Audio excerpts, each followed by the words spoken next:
Good morning, good afternoon, good evening, wherever you are in the world. Thank you so much for joining me today. My name is Diana Bucko. I'm an animal communicator and animal Reiki practitioner. I hold an animal Reiki master teacher certification through the Reiki Healing Association, and I've trained with several teachers in animal communication. I'd like to thank the Clarity Circle and Stacy Dudley for this opportunity to present my work today. I've put together an animal spiritual meanings guide for you to thank you for watching my presentation. It should be free for you to download. Please type any questions that you might have about my presentation in the chat. I'm not able to answer during the presentation, but I will come back later and answer any questions that are there. And if you'd like to reach me directly, my contact information is on the back of the Animal Spiritual Meanings Guide. I'd like to tell you a little bit about my spiritual journey. I've always been interested in spirituality, and when I was younger, practiced a number of different things. But as I grew older, kind of went to the side, and I was practicing nothing for several years. Then, about a year ago, I had what I call a spiritual awakening, and spirituality came rushing back into my life. I had a retirement plan. I was going to retire from my mundane job in a few years.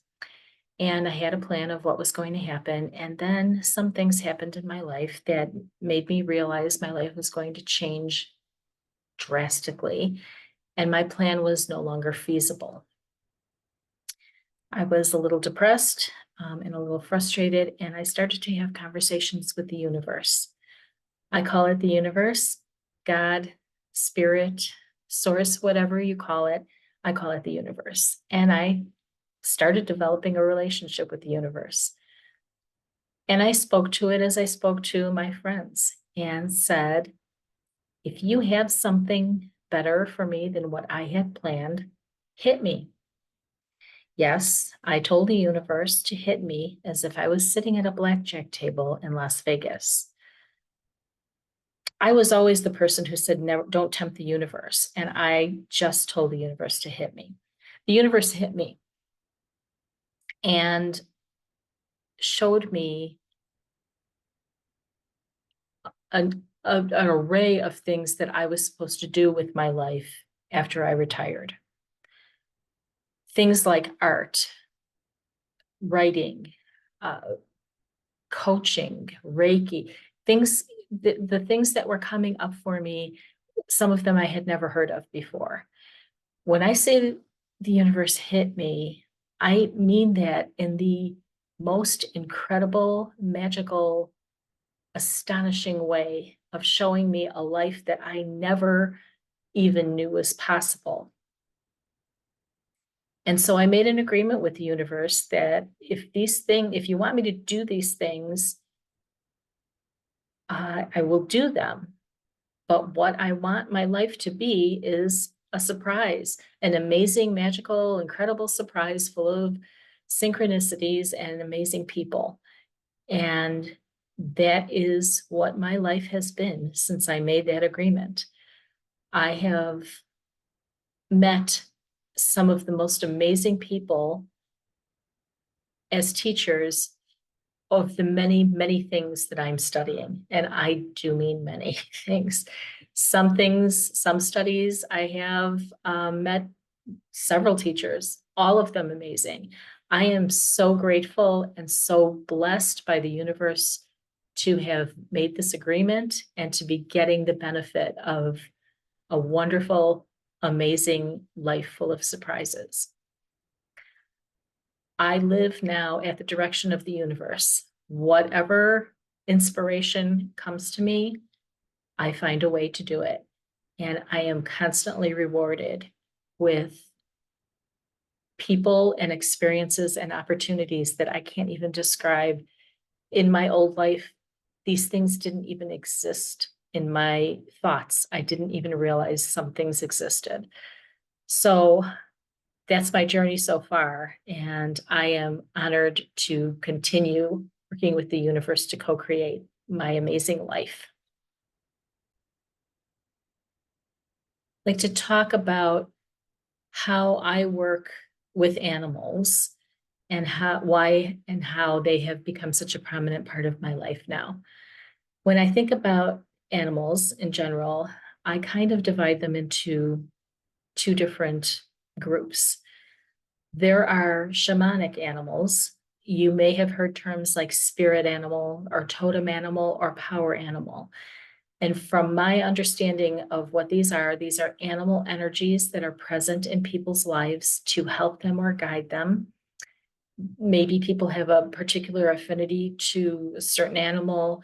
That may be one of those things, spirit, totem, or power animal for that person. There are many ways that exist now for you to find which is your animal, but I would suggest going to a shaman who can explain the animals, sense the animals, and tell you how you can work with them, teach you how to work with your animals in your life. The way that I work with shamanic animals and those animal energies are through oracle cards.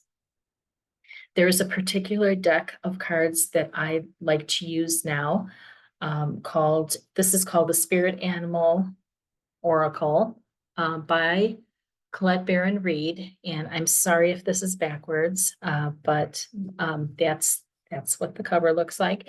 This deck is available through Hay House Publishing if you are interested in getting the deck yourself. So how I work with these is the readings that I give through Oracle cards are advice-based. They're guidance. They're looking at situations from another perspective.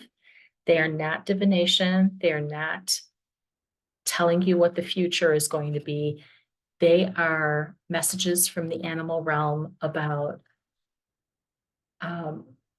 how to think about situations that you're in and what possible animal energy you can access to help you make decisions or get through the situations. So I'm going to just pull a card now as a demonstration.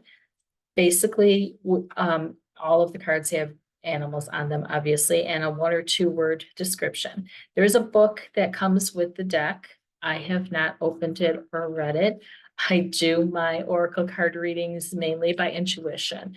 Someday I will read the book, but for right now, the cards, whatever card comes up, that's what I try to get intuitive information about. So the card that I'm pulling for this presentation and for whoever is watching, this is animal energy that you can use for the rest of this day or the rest of this week. Kind of keep it in mind. See if you notice that you see this animal in dreams, in books, on the internet, or in real life, and know that that animal is with you and that energy is with you, and kind of keep that in mind as you're going through things for the day or week. So the animal card that has come up, and again, I'm sorry if this is backwards, is beaver, spirit. And the words on the card are lay a solid foundation. So what that is telling me is if we're presented with new things today or new ideas this week, and it's something that we actually want to pursue, that we want to look at doing it the right way, not rushing into it, but actually taking some time and researching and doing some work, grounding work, that will set you up for a positive experience in whatever this situation is. So not rushing into it, but actually taking some time and looking at how to build this, how to go through this, and laying the foundation for doing that. So that's just a demonstration of the oracle portion.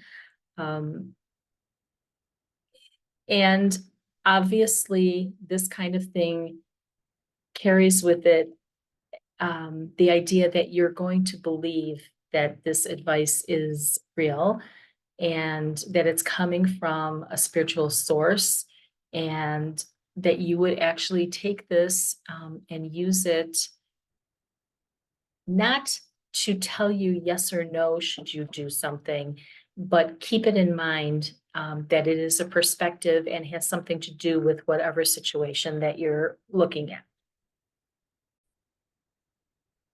So that is how I work with the shamanic animals. The other kinds of animals that I work with, or that I group in the second group, are animals that have taken physical form. They may have had physical form at one time and now are past, or they may be alive now. So these could be your animal companions, your pets, or just actual physical animals that you see and encounter. So birds and squirrels, things out in nature, perhaps larger animals, um, animals that basically have physical form. So that is where my animal communication comes in. When I was training with a particular teacher, how it worked was we would learn some methods for communicating with animals, connecting with animals on a, I hesitate to use the word psychic level, but that is it. I am actually communicating with animals while I'm in a meditative state, and the animal may or may not be present with me, often not.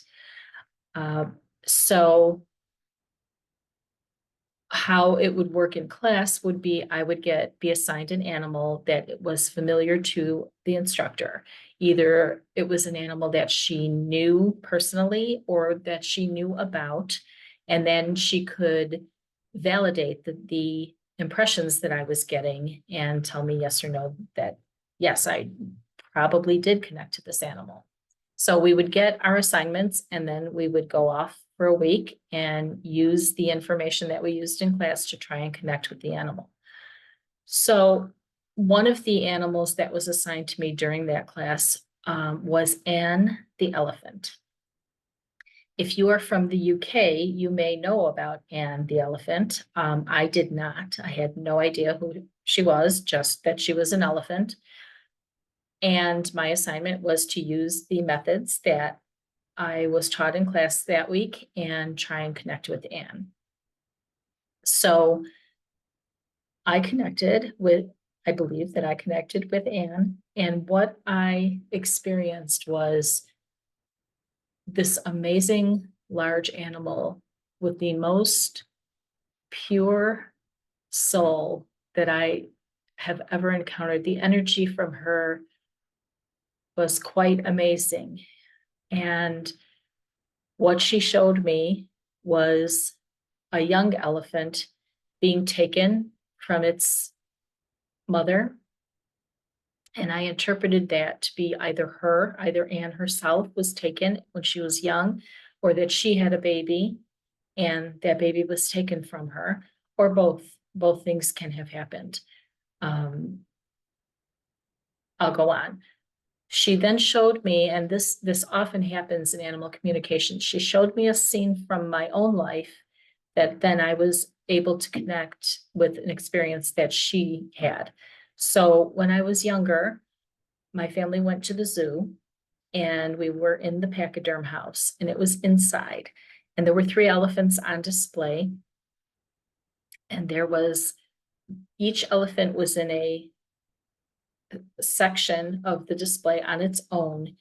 And they each had chains on their on their left front leg and on their back right leg that chained them in place. So they were only able to walk a few steps forward or a few steps back. And even I was young, perhaps 9 or 10 years old, and I sensed then the distress that these elephants were in.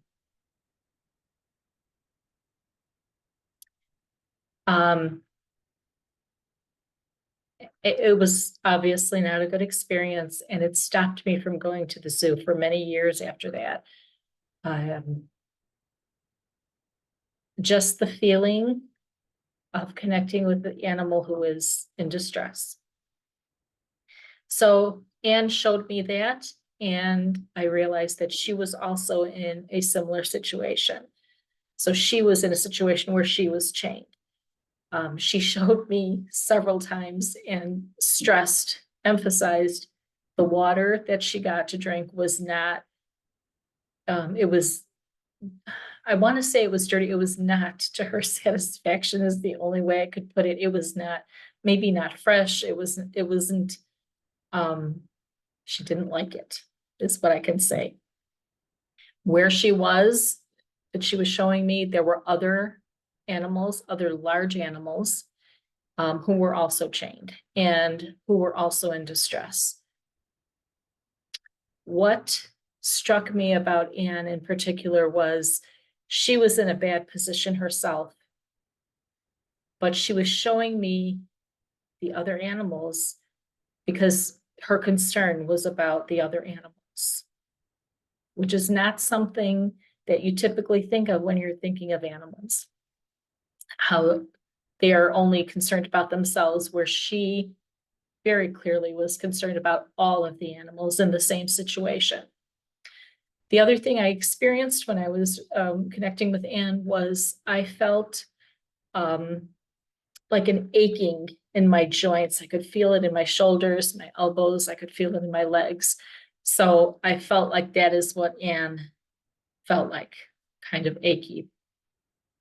So I got pictures. I got feelings. I felt chains and I felt achy joints from Anne. And emotions. I felt her concern for the other animals. But then she showed me that where she is now, it's clean. She's not chained. She's free to roam around in a big area, a big open area.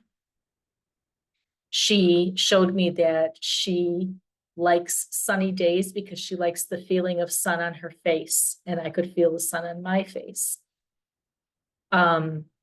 She showed me clean water, much, much more to her liking. She emphasized the water several times.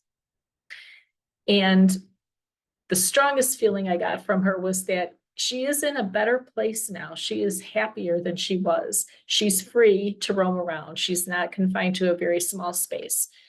But if she had her desire, she would not be confined at all, and she would be able to walk until she found her elephant family because she missed being with her family. So that was my connection to her. And I went back to class the next week, and the teacher was able to confirm pretty much everything that I got.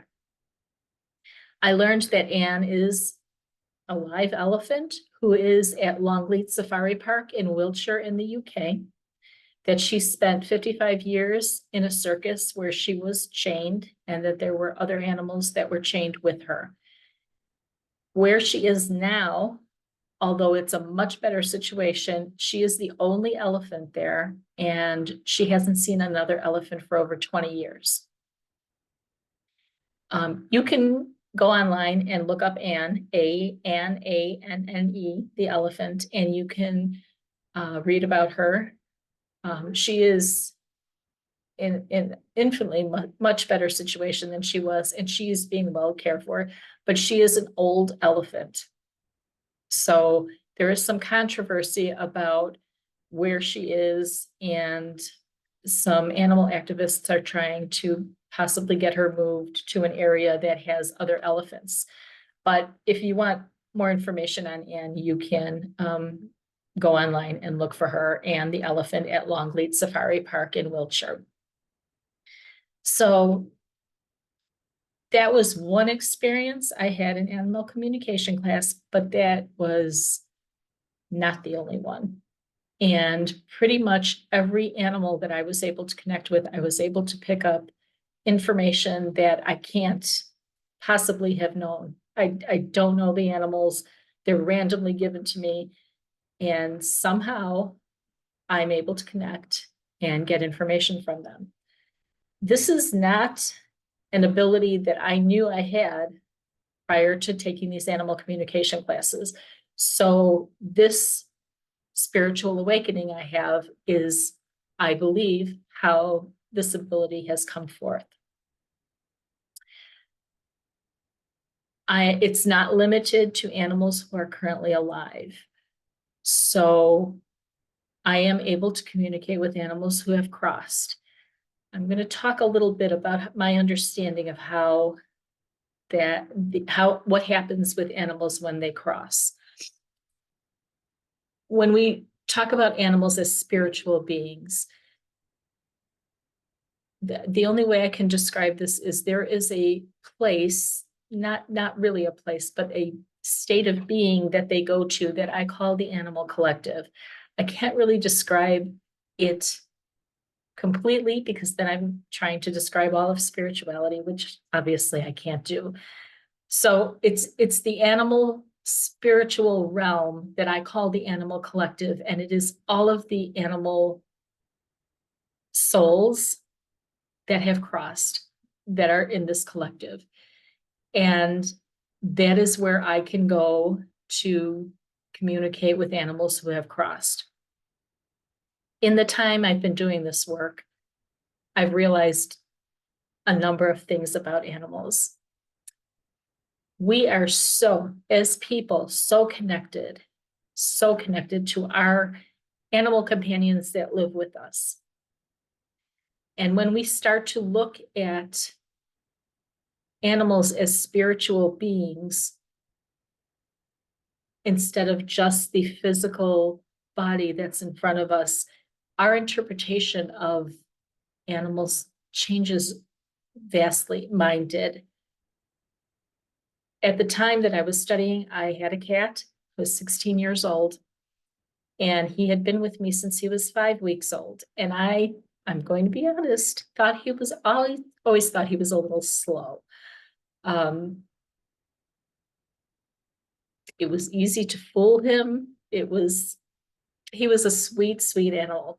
He's gone now, as you may have surmised. But when he crossed, he came to me immediately after he crossed to tell me that he was okay. But I sensed this knowledge in him that I did not sense when he was a physical being. So if we consider ourselves to be beings at a certain vibrational level, whatever that level is, animal souls, animal energies, animal spirits are above us. Greater, I can't explain spatially, but they are at a higher vibration than we are. When I want to raise my vibration, when I'm feeling low, all I have to do is go on the internet and look at animal pictures. Doesn't matter what kind of pictures. They can be baby animals. That works really well, but they can be any animals. And I feel connected and so much lighter and higher because they bring me such joy. But also now understanding that animals are spiritual beings and they are vibrating at a higher level, I understand that they're also a source of information for me. First of all, they're pure love. That is why we connect so easily to animals. They come and give us love, and even after they've crossed, they continue to give us love and they want to help us. So connecting with them for me in my new spiritual state has become very easy. But you can also connect with your animals who have crossed in a meditative state. I'll explain more in a little while later in my presentation. So what happens when I'm doing an animal communication reading is sometimes the animal is there physically with me, and I am able to pick up information literally as if the animal is talking to me. And it's interesting because, for instance, I had an experience just a couple of weeks ago where I was working with a couple and their puppy. And their puppy is incredibly energetic and they're trying to teach it things, but it is having a problem going to the bathroom outside. So I started to talk to the puppy about, we really don't do this inside the house, go outside. And literally was getting argumentative comments from the puppy, like, well, they go inside. And yes, but there's a specific place for them to go inside. It was so surreal, but so interesting. And there were a couple of times where I would start to say something to the couple, the information that I got from the puppy, and he literally physically turned to me and kind of snapped at me, like, don't tell them. Don't tell them I said that. It's a very interesting dynamic to be in when I'm talking to a puppy and their family is present and I'm getting information that the other people are not hearing. But I did also get confirmation from the couple that the things I was saying were correct. So I have to think I'm actually communicating with this puppy. We are working together on having the puppy learn where it should go to the bathroom. So that is something that's continuing to happen. But another way that I work with animals and their families, human families, are through Reiki. During the time that I started my spiritual journey, awakening, I was introduced to the concept of Reiki. I did have a little bit of an understanding of what it was, but I never pursued it. I never had a Reiki session. So I started to investigate what it was. And because it's energy work and because I'm already in this spiritual state, I felt like I needed to pursue it and was guided to pursue it and know that at some point I will be practicing Reiki with humans as well at some point. However, there was a point where the words animal and Reiki came together in my understanding. And it was as if some fireworks or something went off in my head when the two words came together for me. I remember the moment immediately, like that right there. Stop everything else that you're doing and do that, animal Reiki. I'm still studying many things. They're kind of slow because animal Reiki became my focus. For some reason, I knew I had to do it. I knew I had to do it then, and I knew I had to do it quickly, that I needed to learn how to do this, that I needed to be able to offer it to other people as fast as I could. I can't explain how, except that the universe guided me. So I found several teachers who teach animal Reiki because that is what I do. I don't just go to one teacher. I study with several teachers at the same time. So I found teachers who taught animal Reiki. In my case, one of the teachers also taught animal communication. So I studied with her, but also studied with another animal Reiki school. And there I earned my certification, but I have been able to practice Reiki with animals now. I had already been practicing Reiki on myself. I was studying Reiki. I had intended to become a practitioner and a teacher at some point. I still intend to do that. So I was already experiencing the amazingness of Reiki, the amazing energy it is. And I could see from the time I started to practice it to the present how my perception of things had changed, how my reaction and not even, I can't use the word reaction because I don't react, my response to things. Reaction seems like something that happens without a lot of thought, and that is not what happens now. There is a calmness about me. There is a peace in me that I did not have before I started practicing Reiki. So when the word animal came in, that became my world. That became my focus and my function. A friend of mine has been with me. A number of friends of mine have been with me on my spiritual journey, but a friend of mine in particular lost her husband a couple of years ago. And have a dog together. And since her husband passed, her dog had been experiencing some issues. There was depression, obviously, for losing his human companion, but also he was very stressed and very agitated. And she knew I was working with Reiki, and particularly animal Reiki. And she asked if I would work with him to see if we could help him in any way. He was very jumpy, very, he would react to any little thing that happened. So he would be looking out the window and a leaf would blow across the lawn and he would literally go crazy with barking, and he would go and get her to show her something's happening outside. So I agreed to work with him. And one of the first things I did was communicate with him.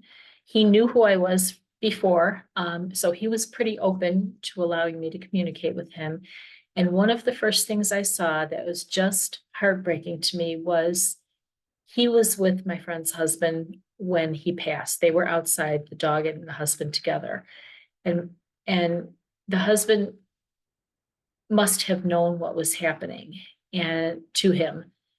And I could see from the dog's perspective where the husband took the dog's face in his hands like this and said, "You have to take care of her now." And the dog took this job of taking care of my friend so seriously that he literally felt like he was the security of the house. So he was 2 years old when this happened, and he really didn't know how to communicate with her. So he felt as though anything that was happening that might somehow affect the house, he needed to let her know that it was happening.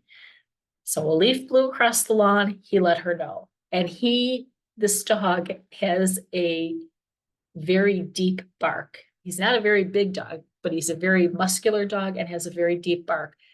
So she would be sitting on the couch watching TV, and suddenly the dog would just go crazy, and she would go to the window, and it was just somebody walking by on the street or a bicycle rider or something. So that was our first clue that the dog really did need some help in understanding what his role was in the house. So I suggested Reiki, and my friend agreed, but the dog was really not very willing. I don't think the dog understood what Reiki was, and he wasn't willing to be in a room alone with me when my friend was in the house. So I suggested that I do Reiki on her while she sat in a chair and the dog was in the room, so that he could see that what I was doing and how it was working, and that it was not any threat to him. And what happened the first time was my friend sat in a chair and I did Reiki on her, a chair session where I did Reiki on her head, her shoulders, and he came and laid on her feet during that session. So I was sharing Reiki with my friend, and we both set the intention during the Reiki session that the dog, would somehow benefit from this. Well, because he was laying on her feet, he was also connected to her. What I understand about Reiki is that it knows where to go. I am a conduit, and I may direct the Reiki in a certain direction, but Reiki knows what to do once it gets there. So after the session was over, my friend and I were talking, and the dog was leaning against her legs, and he literally looked,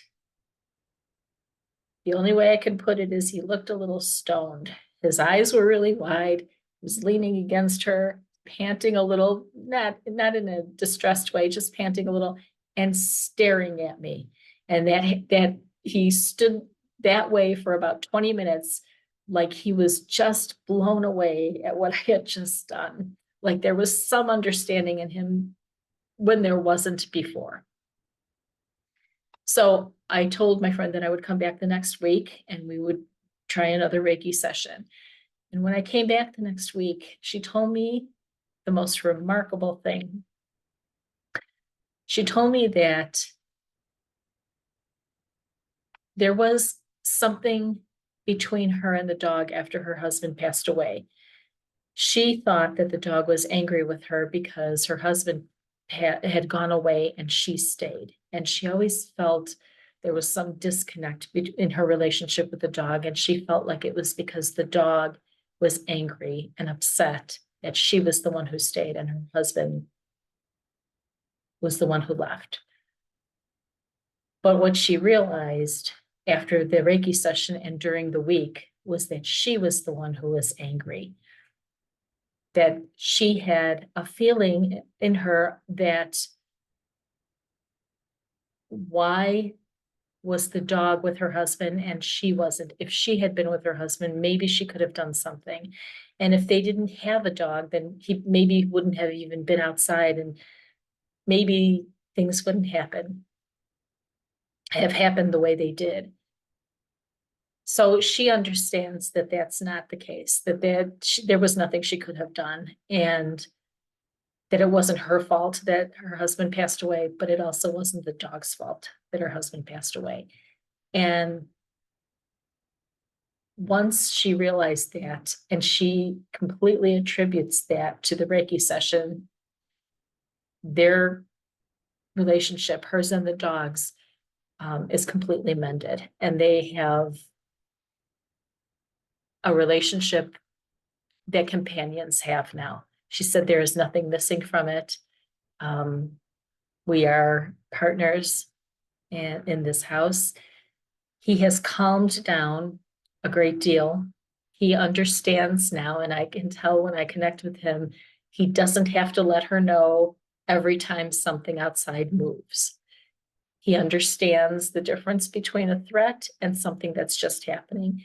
And this is very important. He understands the power of his bark, of the sound that he makes, and how when someone is not expecting that, it can be very jarring to a person. So he, unless he actually feels like there is some threat to the house, he doesn't bark like that in the house anymore. When they're out walking and another dog shows up, that's a different story. But right now in the house, he is much calmer and their relationship is so much better. That's the power of animal communication, but that is really the power of Reiki. So these two things, animal communication and animal Reiki, are my life now. And they will always be going forward. I have many other things to learn. I have coaching to do. I have art, and I have a book to write, apparently. But right now, animal Reiki is my focus. And I cannot even describe the feeling that I get when I am channeling Reiki, when I am working with someone in Reiki, or when I am giving it to myself, how connected I feel to the universe. I do believe that we are all one, that we've all come from the same place, that we're all connected in some way. And Reiki, for me, connects me to that. And when you put animals in there, it's just so much more incredible. I feel like it is my calling at this moment to share these abilities with people. But I also feel at some point that I would be teaching this. What I can say, if you are a coach and you would like to use animals somehow in your practice, the first thing you would want to do is understand and accept that animals are spiritual beings as people are. I believe they are on a higher vibrational level than we are, and I respect them in that way now. As I said, I've always loved animals, but I've always felt that that people are smarter, more developed than animals. And maybe when they are in physical form, that's true. But as spiritual beings, they have so much wisdom. They know so many things, so much more than I do. So using them as a source of spiritual information is a wonderful way to interact with them. I do it through meditation. I do it through journaling. I use oracle cards to do that. Those are all things that as a coach, you may also use. You don't need lessons for that. You can meditate and connect with the animal collective and try and get information yourself. You can use that with your clients, especially if they have affinities towards animals. I will tell you, when I started doing readings, I would look at an animal's picture, someone's pet, their animal companion, and I would say things about their animal, and then people would just want to talk about their animals. They want to communicate, they want to know information, they want to know what their animal's thinking. People want to know that their animals are okay, especially those animals who have passed. And I'll say this, if your animal has passed, no matter what the circumstance, they're okay and they're not in pain. And they're still connected to you if you want that connection.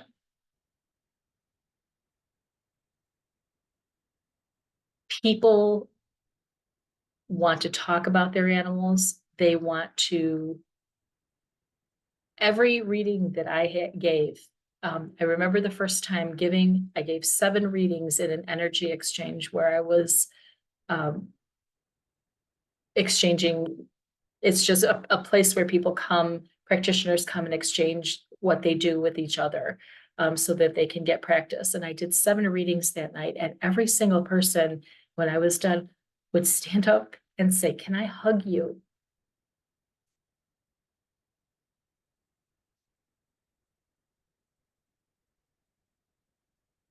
Because that connection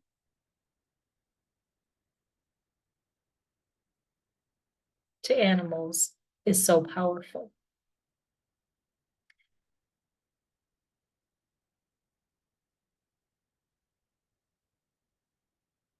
So I'm going to stop. I've talked a long time. If you would like more information, if you have any questions, please put them in the chat below, and you can reach me directly. As I said, my contact information is on the back of the guide that I put together. Thank you so much for watching me and giving me your time. And thank you again, Stacy and Clarity Circle. I hope to hear from some of you, and that's all I have. Thank you.